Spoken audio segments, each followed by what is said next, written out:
Alright, अभी तक जो हम हाइपोथेसिस करते आए हैं उसके अंदर अम्मार हम हाइपोथेसिस के अंदर किस किस की टेस्टिंग कर रहे थे?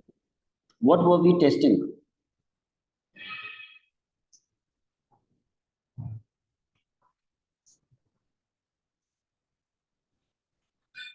मैं बहुत आसान सा क्वेश्चन कर रहा हूँ अम्मार, हम क्या चीज टेस्ट कर रहे थे कि हम बोलते थे कि भाई ये चीज इंक्रीज हो गई है या ये चीज डिक्रीज हो गई है या ये चीज चेंज ही नहीं हुई? What were we actually testing in all the questions?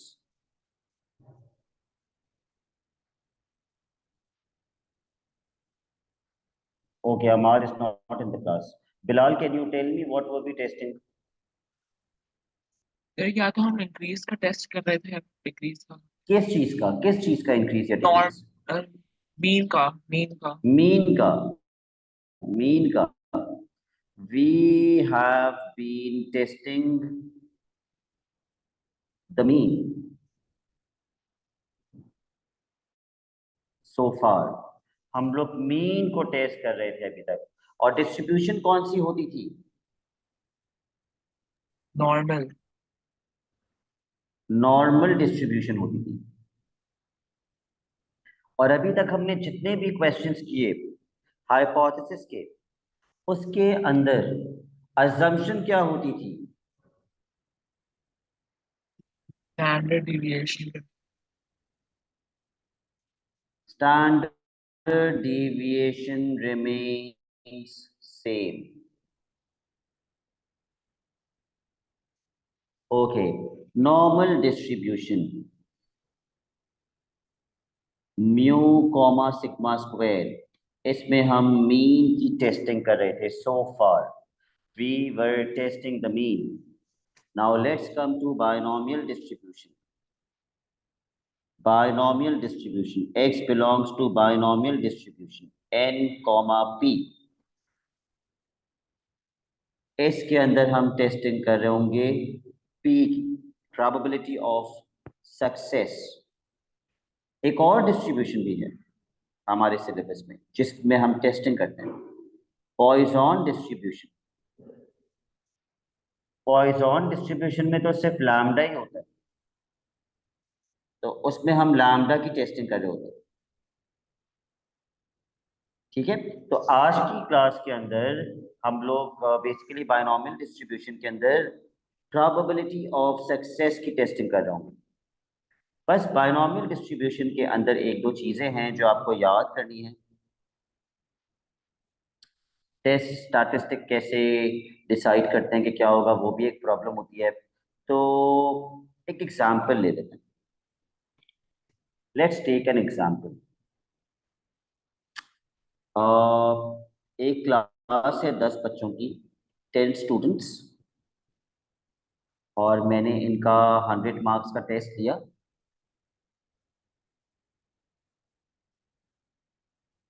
और जब मैंने इनका 10 बच्चों का 100 मार्क्स का टेस्ट लिया,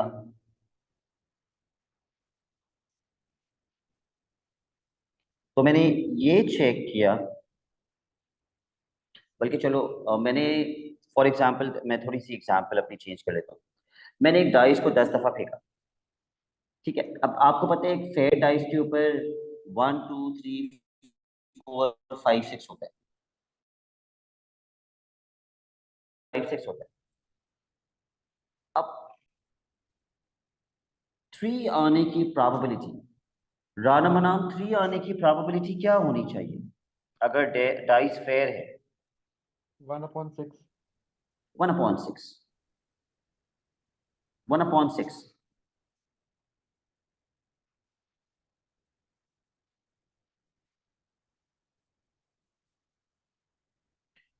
और चूंकि मैंने 10 बार डाइस फेंका था, तो इसका मतलब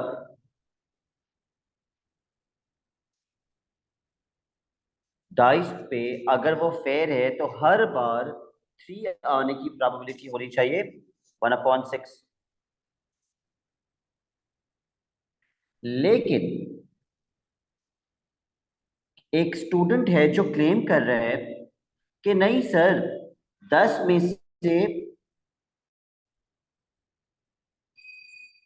से सिर्फ 4 दफा जो है वो 3 आया है, सिर्फ 4 दफा 3 आया है 10 बार फेंकने पर। तो ये जो 4 दफा है, this is my alternate hypothesis. जो भी n होगा, n में से certain number of times, n में से जो certain number of times value होगी वो अल्टरनेट हाइपोथेसिस की होगी।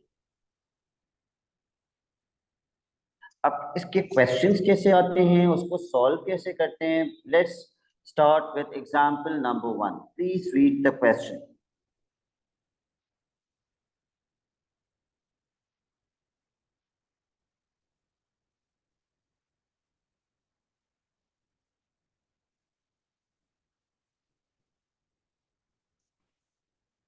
How do I know?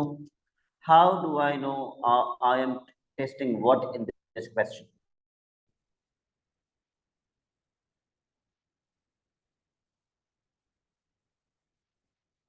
मैं किस चीज को टेस्ट कर रहा हूँ, ये मुझे कैसे पता चले? Probability 65. चलो, एक तो हिंट ये है, प्रोबेबिलिटी ऑफ सक्सेस दी हुई है 0.65। आपका जो n है, n इज स्मॉल, n छोटा है, बाइनोमियल डिस्ट्रीब्यूशन। क्वेश्चन में कहीं भी नहीं लिखा हुआ ये नॉर्मल डिस्ट्रीब्यूशन है। द अदर हिंट, ये कहीं भी नहीं लिखा हुआ ये नॉर्मल डिस्ट्रीब्यूशन का क्वेश्चन है, और n छोटा है। अगर n बहुत बड़ा होता तो हो सकता था मुझे बाइनोमियल से नॉर्मल में जाना पड़ता, लेकिन n भी छोटा है, n इज इक्वल टू 20।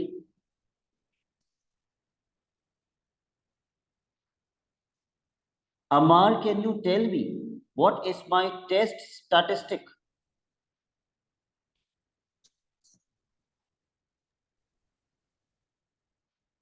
पिछली एग्जाम्पल को देखते हुए इस एग्जैक्ट क्वेश्चन में what is the test statistic? So 80. Very good. देखो मैंने यहाँ पे क्या बताया था, टोटल n में से जो सर्टेन नंबर ऑफ टाइम्स अकर हो रहा होता है वो हमारा टेस्ट स्टैटिस्टिक है। और इधर भी उसने बोला हुआ है कि 20 में से 18 times she is hitting the target, so my test statistic is 18। वो हम साइड में लिख देते हैं, 18 is my test statistic। Let's write down, okay, what do we write down? What is the very first thing that we write जब हम hypothesis कर रहे होते हैं? सबसे पहली चीज हम क्या लिखते हैं? Distribution. The We null write and down alternative. the distribution। उसके बाद हम null और alternate hypothesis लिख देंगे, but let's write down the distribution। n comma p। Now what is n and what is p? n is 20 and p is 0.65।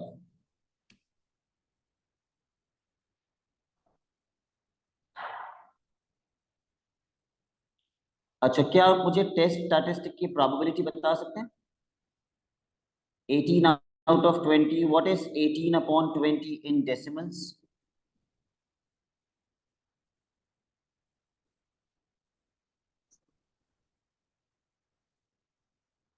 0.9.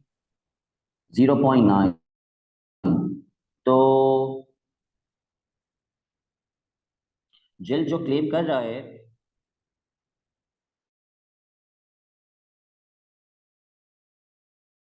उसकी probability 0.9 है, यानी improved. तो अब जब मैं अपनी हाइपोथेसिस लिखूंगा H0 H1, क्योंकि हम इसमें P की टेस्टिंग कर रहे होते हैं, I am not going to write mu, मैं लिखूंगा P। P is equals to 0.65। Can anybody tell me alternate में मुझे क्या लिखना चाहिए, लेसर देन या greater than? Greater than, because 0.9 greater है. और यहाँ भी क्या लिखा हुआ है, जिल claims that she has improve, जो क्लेम कर रहा है वो उस पर प्रोबेबिलिटी ज्यादा है, greater than 0.65।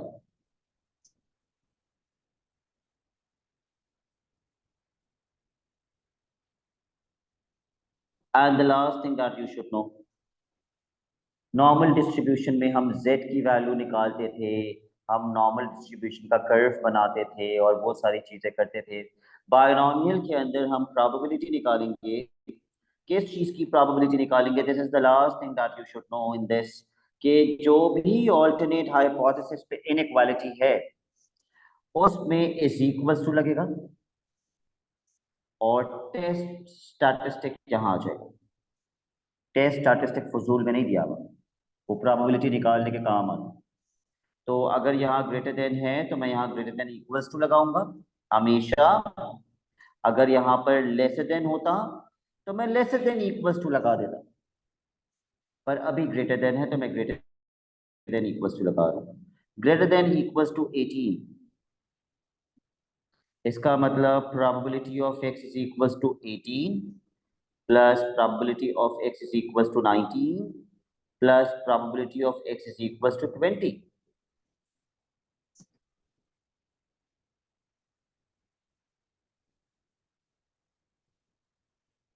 Do you remember the formula of binomial? मैं लिख देता हूँ अगर आप भूल गए। इट इज और NCR NCR p की पावर r q की पावर n माइनस r।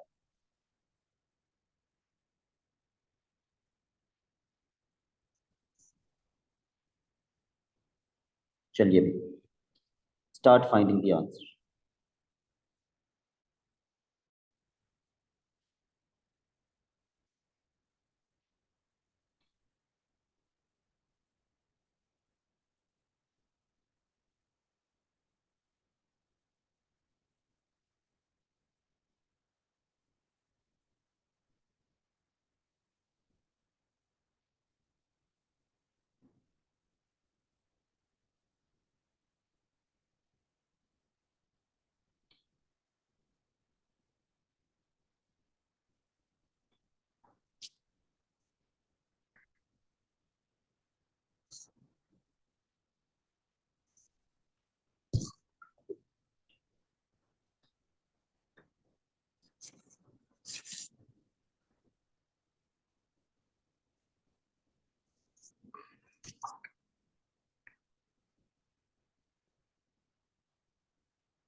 कितनी आ रही है प्रोबेबिलिटी, किसी ने निकाली है?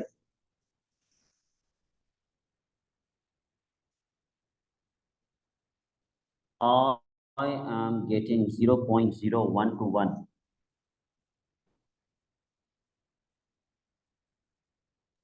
जी सर यही यार।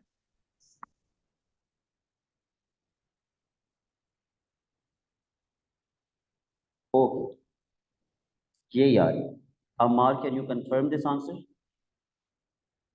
जी सर। ठीक है, अब मैं क्या करूंगा, I am going to multiply this probability with 100 और ये बन जाएगा 1.21%, and I will compare this with the significance level। Significance level basically rejection region भी होता है, यही तो बताते हैं रिजेक्शन रीजन कितना है। क्या मेरी परसेंटेज रिजेक्शन रीजन के अंदर सिग्निफिकेंस लेवल के अंदर आ रही है या उसके बाहर आ रही है? सर उसके बाहर सिग्निफिकेंस लेवल के अंदर का मतलब है कि लेस देन इक्वल्स टू 1% होना चाहिए, अगर सिग्निफिकेंस लेवल के अंदर होना चाहिए। ये तो ज्यादा है 1.21%, तो इसके बाहर है, 1% के बाहर है। तो इसका मतलब रिजेक्शन रीजन में आ रही है या नहीं आ रही? सर नहीं आ रही। नहीं आ रही, इसका मतलब I am going to accept H naught. Reject,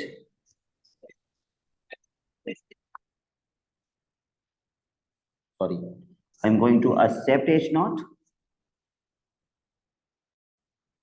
क्योंकि रिजेक्शन रीजन में नहीं आ रही, and reject H1। I am accepting H0 and rejecting H1. What should I write? There is no evidence. That Jill's target has There is no evidence that Jill has improved. There is no evidence that Jill has improved.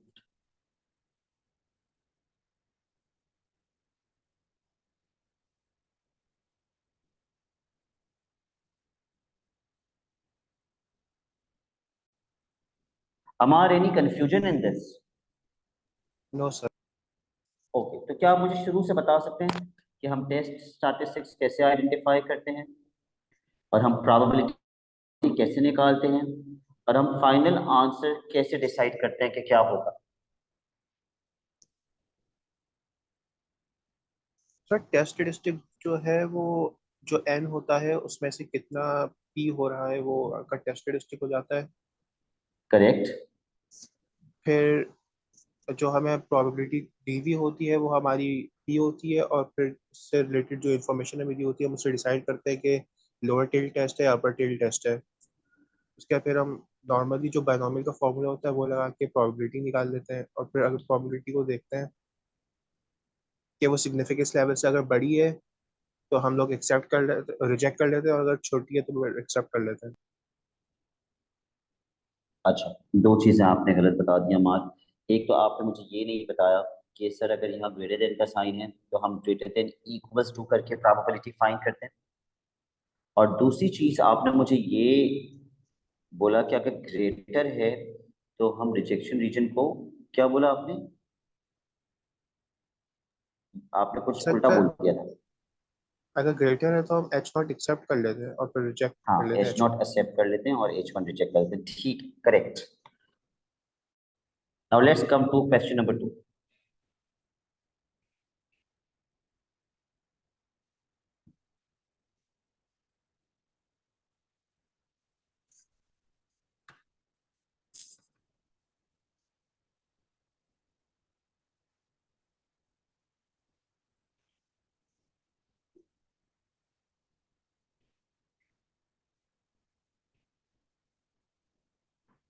अब आप मुझसे ये नहीं कह सकते कि sir test statistics 25 है,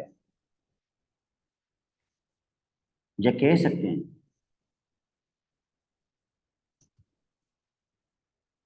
ये वो वाली चीज थोड़ी है जो वो क्लेम कर रहे हैं। यहाँ पे देखो उसने क्लेम क्या किया था। वो कह रहा था, वो क्लेम करने के लिए उसने पूरा अपना एक नया सैंपल बनाया था और 20 में से 18 शॉट्स को वो हिट कर रहा था। So you knew your test statistics is 18। लेकिन ये तो एक्चुअल इंफॉर्मेशन है, ये कोई सैंपल की इंफॉर्मेशन, एक्चुअल इंफॉर्मेशन है। तो आपकी प्रोबेबिलिटी ऑफ सक्सेस मिलेगी आपको यहाँ से। क्या होगी probability of success?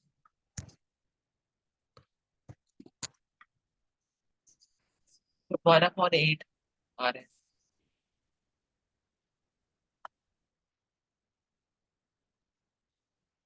Okay okay okay okay okay, ठीक है। यहाँ पे नहीं, ये टेस्ट स्टैटिस्टिक ही है। यहाँ पे जो प्रोबेबिलिटी दी हुई है इसके हिसाब से मुझे पता चल रहा है मेरा एक्चुअल पी कितना है। उन्होंने मुझे, एक्चुअली मैंने ये पढ़ा ही नहीं, उन्होंने हमें नल हाइपोथेसिस और अल्टरनेट हाइपोथेसिस ऑलरेडी क्वेश्चन में लिख के दिया है। तो उससे मुझे पता चल गया कि पी एक्चुअली कितना है। What is P? 1/6। ये तो उन्होंने खुद लिख के दिया है भाई, एक्चुअल प्रोबेबिलिटी ऑफ सक्सेस 1/6 है। तो इस हिसाब से Q हो जाएगा 5/6। N तो हमें क्वेश्चन में दिया हुआ है 200। And Rana Manam, what is my test statistic?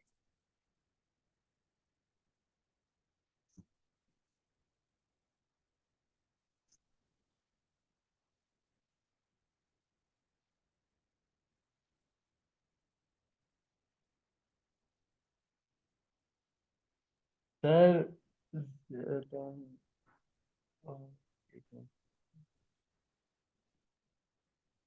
200 total N है ना। 200 में से कितनी बार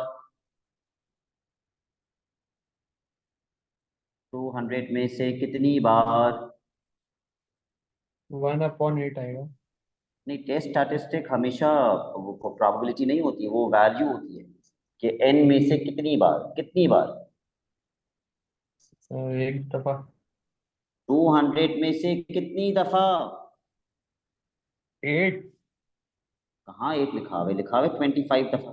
अच्छा और तो योर टेस्ट स्टैटिस्टिक इज 25। पर व्हाट आई नोटिस इज कि यार n तो 200 है, 200 है n की वैल्यू। क्या सर ये?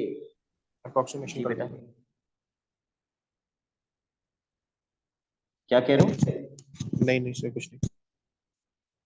ओके, मैं यहाँ पे लिख भी देता हूँ जो उन्होंने हमें नल हाइपोथेसिस और ऑल्टरनेट हाइपोथेसिस लिख के दिया है। अगर मुझे प्रोबेबिलिटी निकालनी भी होती तो मैं लेस देन को कर देता लेस देन इक्वल्स टू, और यहाँ कर देता 25। टेस्ट स्टैटिस्टिक की वैल्यू आती है ना यहाँ पे। इसका मतलब आप समझ रहे हैं बायनोमियल से मुझे कितनी वैल्यूज निकालनी पड़ती? 25, 24, 23, 22, 21, 20, 19, 18, लेकिन ये 17। पॉइजन जा सकता बायनोमियल से पॉइसन कब जाके जाना सीखा है हमने? बायनोमियल से नॉर्मल जा सकते हैं, बायनोमियल से नॉर्मल जा सकते हैं, और हम कंफर्म भी कर लेते हैं। पता नहीं आप लोगों को याद है या नहीं कि हम चेक करते थे, वेरीफाई करते थे कि एन पी अगर ग्रेटर देन 5 है और एन क्यू भी अगर ग्रेटर देन है, ये नॉर्मल डिस्ट्रीब्यूशन है। Can you tell me n p कितना है और एन क्यू कितना है? N p n q multiply करो। है। एनपी तो है 33.33 वगैरह। 33.33 ग्रेटर देन 5 है बिल्कुल। एन क्यू तो उससे भी ज्यादा आएगा। 166.7। 166.7, दोनों के दोनों ही ग्रेटर देन 5 है। ये तो कंफर्म्ड नॉर्मल डिस्ट्रीब्यूशन में हमें जाना पड़ेगा। तो अब हम बायनोमियल से जाएंगे नॉर्मल में, और हम क्या नहीं भूलते जब बायनोमियल से नॉर्मल में जाते हैं? अप्रोक्स वो continuity continuous. Correction. Continuity correction. पहले तो मुझे बताओ, मैं प्रोबेबिलिटी ऑफ एक्स इज आगे क्या लिखूं?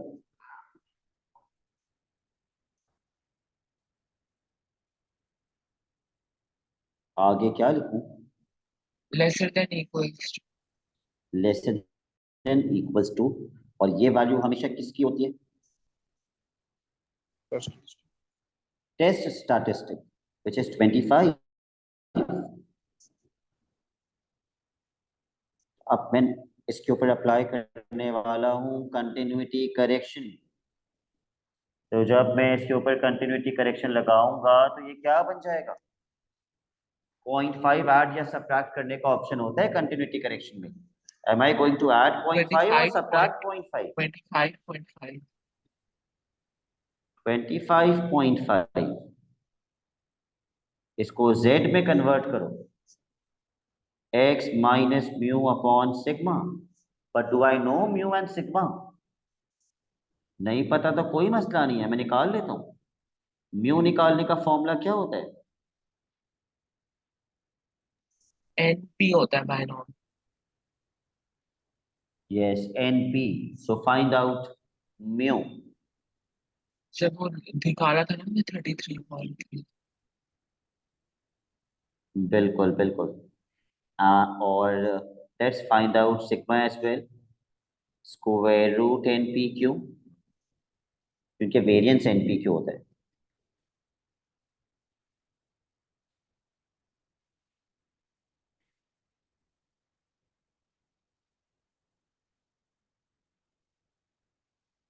Is it 5.27? Ji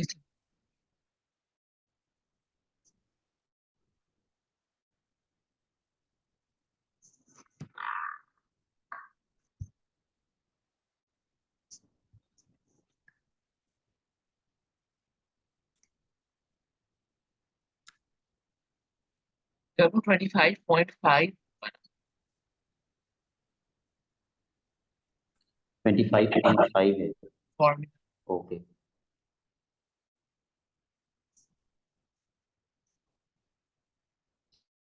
So Z is greater than what?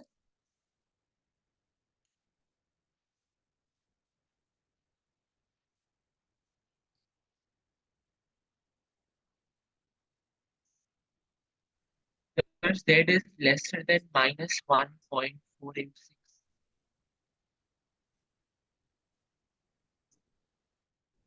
Minus 1.486.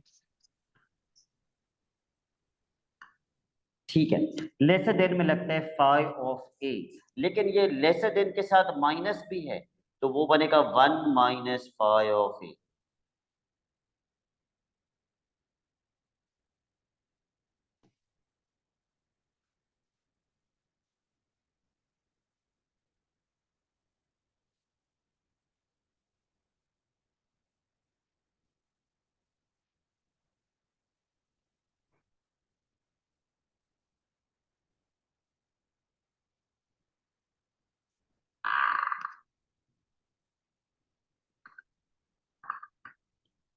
कितनी आ रही है ये प्रोबेबिलिटी 5 ऑफ 1.486?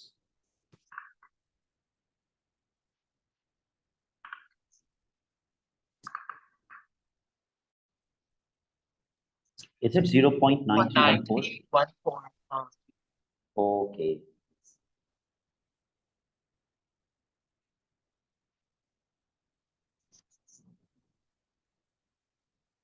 अमार ये आंसर आ गया मेरा 0.0686। अब मुझे क्या करके डिसाइड करना है कि किसको एक्सेप्ट करना है और किसको रिजेक्ट करना है? सर 0.686 को पहले 100 से मल्टीप्लाई करेंगे और फिर इसको टेस्ट करेंगे, चेक करेंगे कि टेस्ट सिग्निफिकेंस लेवल से कम है या ज़्यादा है, फिर उसके हिसाब से रिजेक्ट एक्सेप्ट करेंगे। मैंने कर दिया मल्टीप्लाई बाय 100। मुझे बताइए सिग्निफिकेंस लेवल से कम है या ज्यादा? सर सिग्निफिकेंस लेवल से कम है तो H1 एक्सेप्ट हो जाएगा। सिग्निफिकेंस लेवल से कम है तो ये रिजेक्शन रीजन में आ रहा है या नहीं?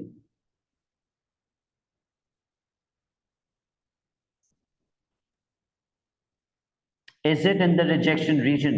Yes or no? Yes. जी सर है। Yes, yes. Okay, ठीक है.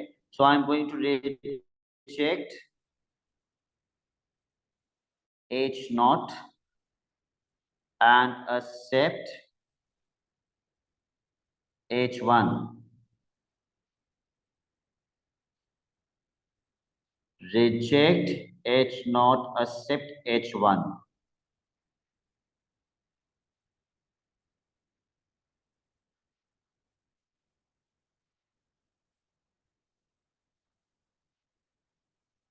There is evidence There that is, probability. yes, yes. There is evidence that probability of throwing a 6 is less than 1 upon 6.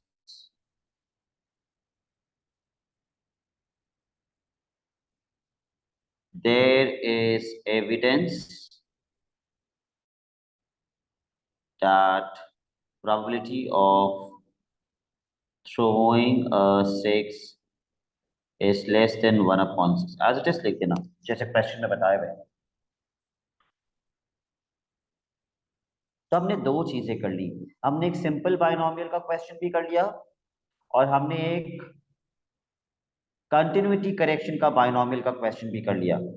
ठीक है, याद रखना, this is how we find the rejection region और the acceptance region कि भाई अगर significance level से कम है तो रिजेक्शन रीजन है।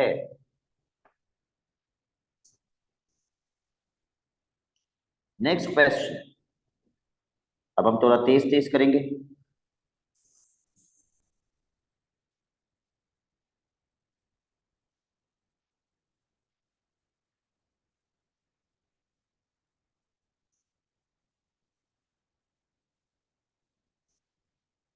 What is 90%?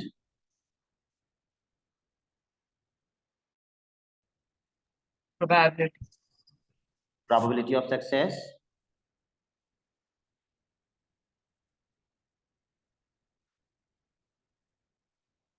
लेकिन मैरी सस्पेक्ट कर रही है that P is lesser than 0.90.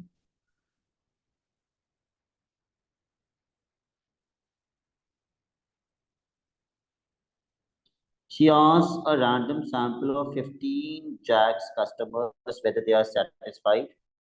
क्या मुझे बताए n में से कितने लोगों ने बताया?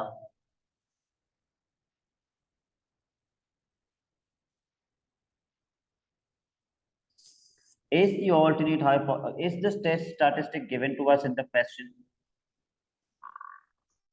Yes, 12.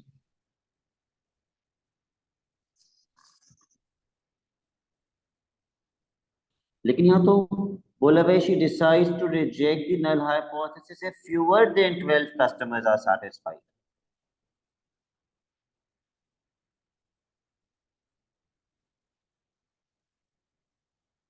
सबसे पहले डिस्ट्रीब्यूशन लिख लें. What is n? 15. 15. Let's write down the distribution. X belongs to binomial distribution. अच्छा, पिछले क्वेश्चन में तो हमने डिस्ट्रीब्यूशन लिखी थी. Nobody reminded me. X belongs to binomial distribution n comma p.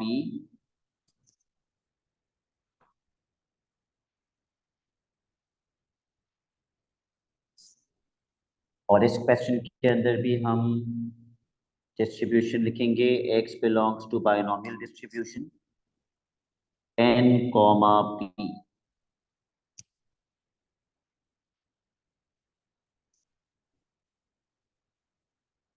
H naught H1. P is equal to 0.90. P is what? Lesser than or greater than? Lesser than. Lesser than 0.90.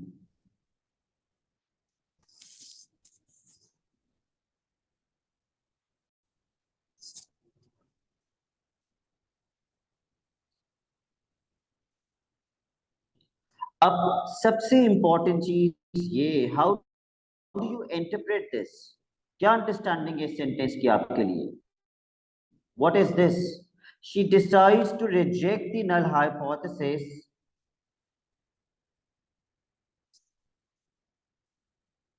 if fewer than 12 customers are satisfied. ये कौन सा reason दिया हुआ है आपको? What region is given? Rejection region. Rejection. This is the rejection region. Yes, ये तो आपको पेपर में पढ़ के समझना चाहिए.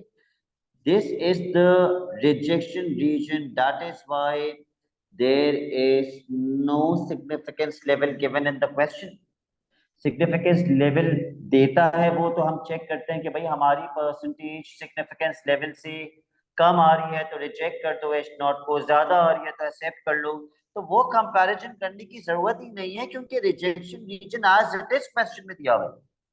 The rejection region is as it is given to us in the question. x is lesser than 12 is our rejection region.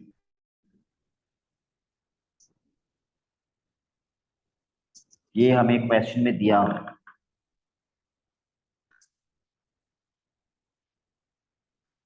Part 1. Ammar, have you seen yesterday's recording? जी sir.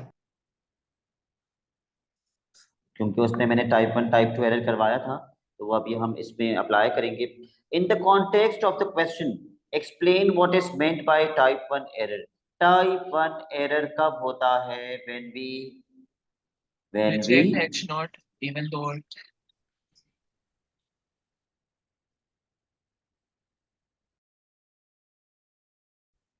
yes, when we reject h naught although it is true.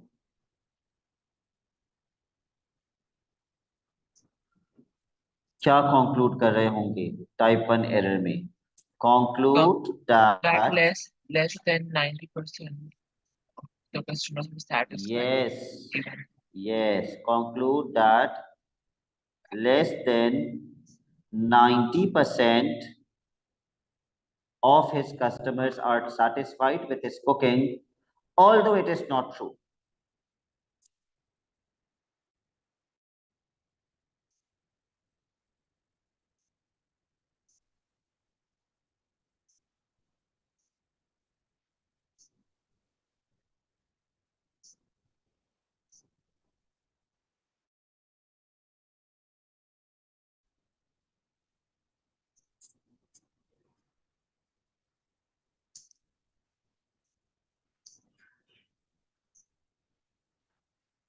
although it is not true.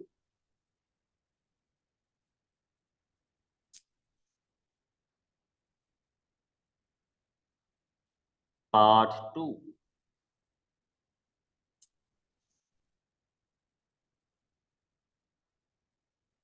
Rana Manam, do you know how to find the probability of type 1 error?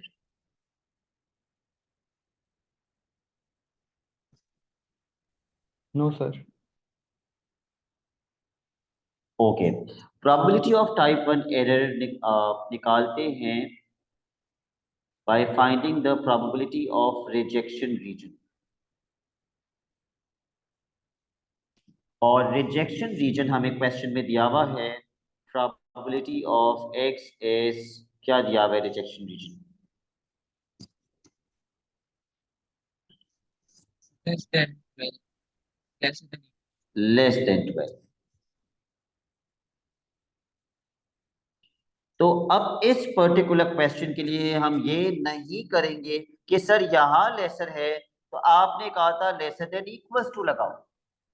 इसमें ये concept apply नहीं कर सकते क्योंकि इसके अंदर as it is rejection region हमें question में दिया हुआ है एज इट इज, वरना हम हमेशा करते हैं इक्वल्स टू लगाते हैं। तो एक्स लेस देन 12 कैसे निकालेंगे? 11 10 9 8 7 6 इतनी सारी प्रोबेबिलिटीज तो नहीं ऐड करेंगे। 1 minus greater than equal to 12. Yes, 1 minus probability of x equals to 12 plus 13 plus 14 कहाँ तक जाएंगे? 15. 15 तक।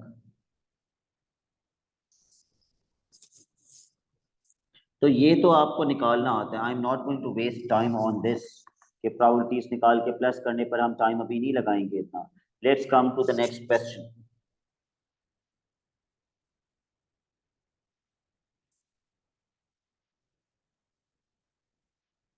जल्दी से क्वेश्चन पढ़ लीजिए।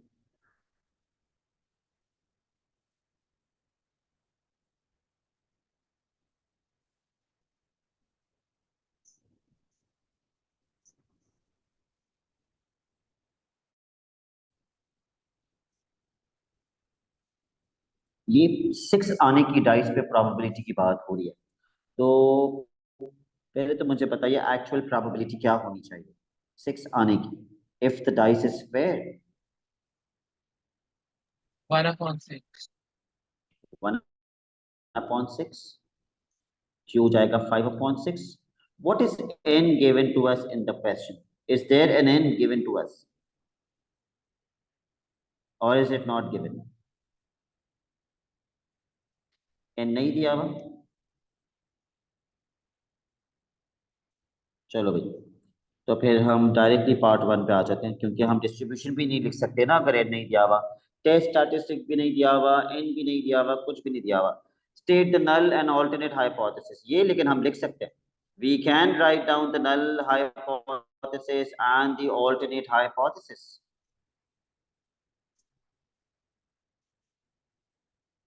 What should be our alternate hypothesis? P is less than 1. क्योंकि वो कह रहे हैं फ्यूअर होना चाहिए, फ्यूअर सस्पेक्ट कर रहा है वो। P is less than 1/6. Part 2.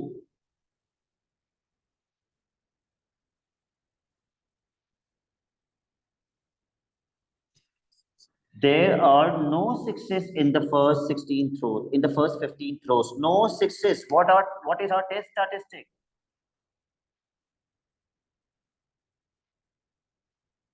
अमार कितना होना चाहिए टेस्ट स्टैटिस्टिक?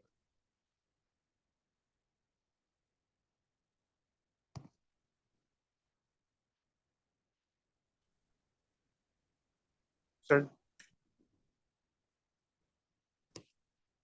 अमार का तो जवाब ही नहीं मिल रहा मुझे। Rana Manam, can you tell me what should be our test statistic?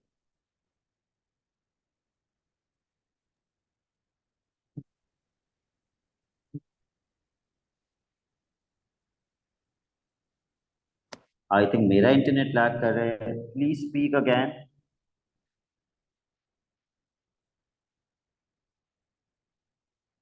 Bilal, what should be our test statistic? Sir मेरे समझ में आया कि 0 होगा या फिर क्योंकि जीरो होगा, बिल्कुल बिल्कुल जीरो होगा। अगर वो बोलता 2 6 तो आप बोलते सर टेस्ट स्टैटिस्टिक 2 है। अगर वो बोलता 5 6 15 में से तो आप बोलते सर टेस्ट स्टैटिस्टिक 5 है। तो अगर उसने 9 6 बोल दिया तो जीरो है, लॉजिकली तो जीरो होना चाहिए। और टेस्ट स्टैटिस्टिक इज जीरो। जो हमने जो हमने एक लॉजिक बनाई है, डेवलप की है, उसके हिसाब से तो टेस्ट स्टैटिस्टिक जीरो ही आ रहे हैं। अब उन्होंने हमें बता दिया n15 है। We can write down the distribution n comma p।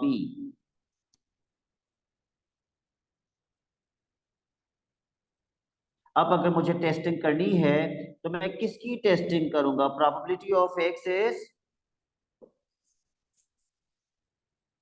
ये वाली इनइक्वालिटी आएगी, उसके साथ इक्वल्स टू लग जाएगा। और यहाँ कौन सी वैल्यू आती है? टेस्ट स्टैटिस्टिक हमेशा टेस्ट स्टैटिस्टिक। तो लेस देन और इक्वल्स टू जीरो तो नहीं लिखूंगा मैं, ऑब्वियसली मैं डायरेक्टली क्या लिखूंगा? Equals to 0। Equals to zero, क्योंकि less than equals to zero क्या होता है? इक्वल्स टू जीरो नेगेटिव में थोड़ी जाते हैं।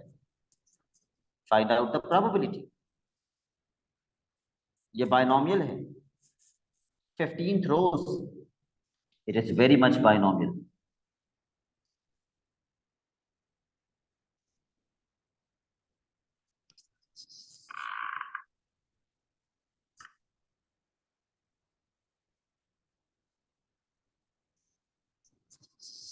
जल्दी से कैलकुलेटर से बताओ, फिर हमें इसकी टेस्टिंग करनी है।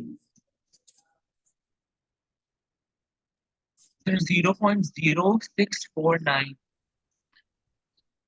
0.0649, let's multiply with 100।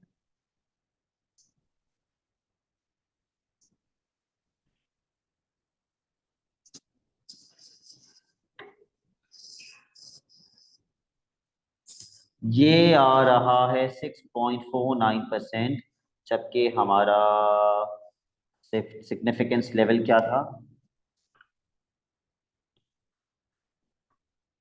5%। So this is greater than 5%।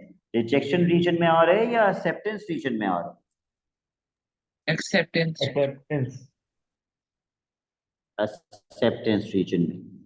Accept H0 and reject H1।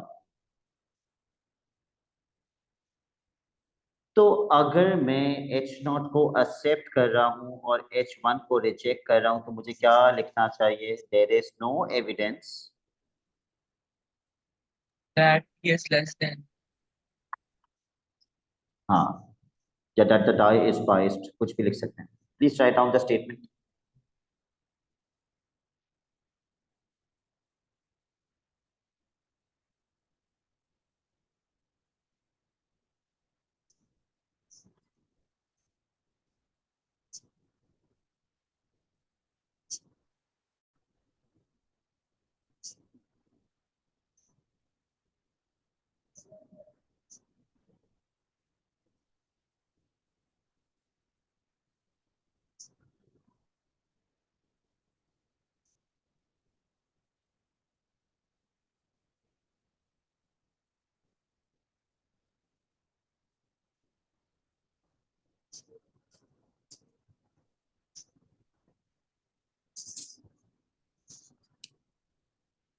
अब जो प्रॉब्लम है ना वो इसके तीसरे पार्ट के अंदर है, थोड़ी सी slight problem in the third part of the question. Find the smallest value of n such that if there are no sixes in the first n rows, इसके अंदर भी टेस्ट स्टैटिस्टिक कितना है? 0। This result is significant at the 5% level. Okay, वही करना है जो पिछले पार्ट में किया था। Probability of x is equal to 0, वैसे तो लेस देन इक्वल्स टू होना चाहिए था, मगर 0 के लिए 0 ही होगा। But the only thing is कि इस पार्ट, पिछले पार्ट में हमें वो कौन सी वैल्यू है जो पता थी, लेकिन इस पार्ट में वो फाइंड करनी है।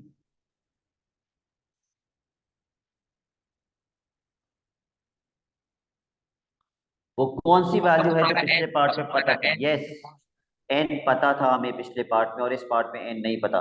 सो it is going to be nc 0, 1/6 की पावर 0, 5/6 की power n,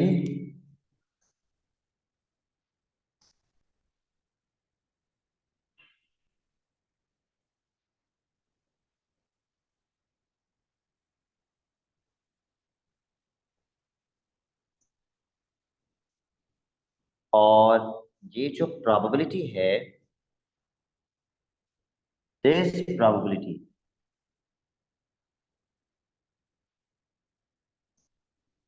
if the question says this result is significant at the 5% level, तो ये प्रोबेबिलिटी 5% से कम होनी चाहिए या ज्यादा? ये दिया हुआ है 5%, सिग्निफिकेंट एट द 5% 5% से कम होनी चाहिए। yes, it should be lesser than 0.05। इसको सॉल्व करके मिल जाएगा आपको n। क्यों? क्योंकि ये तो 1 होता है nc0, ये भी 1 होता है। we are only left with 5/6 की power n is less than 0.05। apply ln on both the sides। आप ln भी लगा सकते हैं, आप log भी लगा सकते हैं, it's one and the same thing।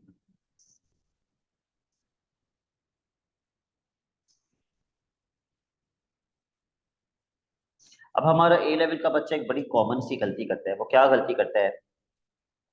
वो ये चेक ही नहीं करता कि जब पावर n पीछे आ जाएगी तो ये वहां जाके डिवाइड होगा। वो ये चेक ही नहीं करता कि ये वैल्यू तो नेगेटिव होती है, चेक करो कैलकुलेटर में, और जब एक नेगेटिव वैल्यू वहां जाके डिवाइड होगी तो इनइक्वालिटी फ्लिप हो जाएगी, the sign of the inequality will change. Confirm करो नेगेटिव है या नहीं। जी सर है।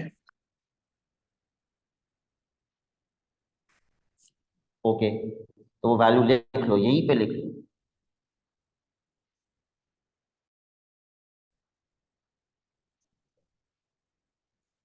और उस ln की जो लेस देन के बाद है उसकी भी वैल्यू निकाल लो।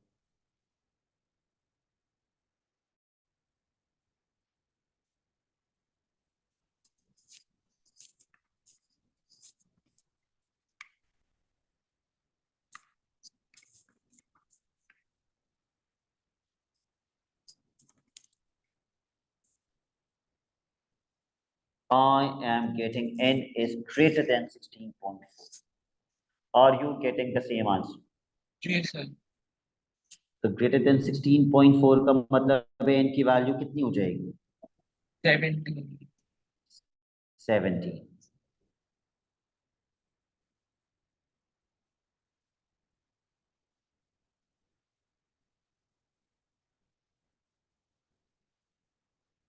All right, question number 5।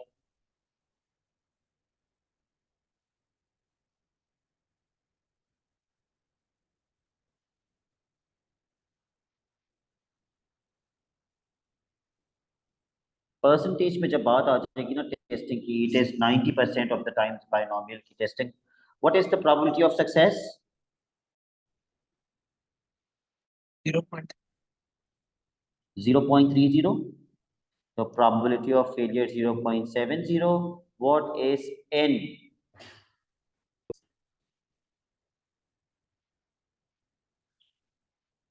n कितना है? 20। Okay, now look at this. He buys 20 packets of Frugum and notes that the number of free gifts he obtains. I don't see any test statistic given to us.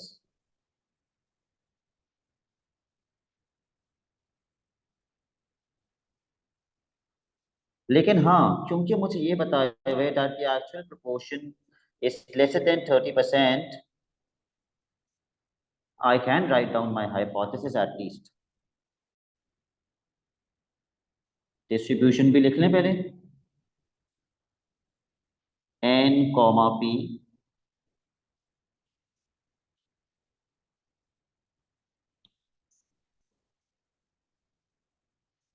अब मार मुझे distribution लिखवाओ।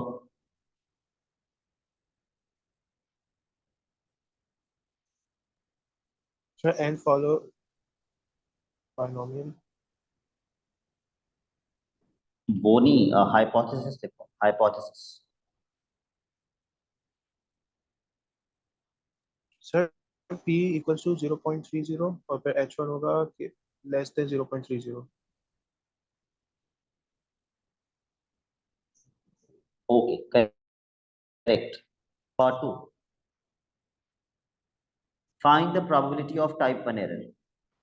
Probability of type 1 error बराबर होती है probability of rejection reason के।